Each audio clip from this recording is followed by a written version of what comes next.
The virtual leaders summit on climate hosted by the U.S. is underway. Over 20 heads of state come together to solidify the international community's commitment to achieve the climate goals set by the Paris Agreement.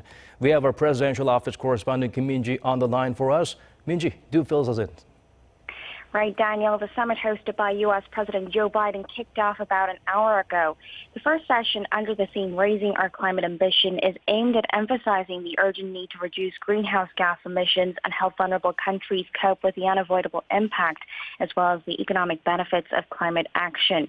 President Biden, in his opening remarks, said that now is the time for the global community to take action to overcome the climate crisis and make our economies more resilient and competitive.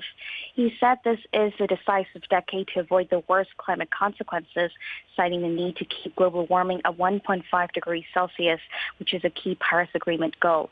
To that end, Biden said that the U.S. will cut greenhouse emissions by half by 2030, which is more than double the country's previous commitment under the Paris Accord. Over 20 leaders are currently present, including South Korean President Moon Jae-in and Chinese President Xi Jinping. And Min-ji, I understand President Moon will also be delivering a speech soon. What can we expect?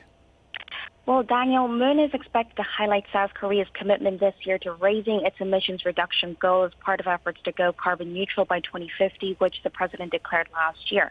Currently, the country's aim is to lower emissions by 24.4% by 2030 from 2017 levels.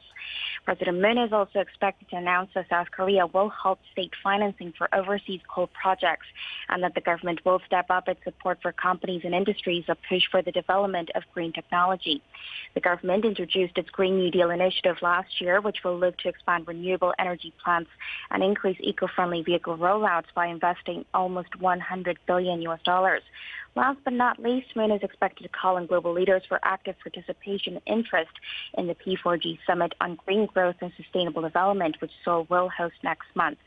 An interesting thing to look out for, Moon will be wearing a necktie made of recycled plastic waste and a lapel pin to promote the P4G Summit made from marine trash. Back to you, Daniel. All right, Min-ji, thank you for those updates. We appreciate it.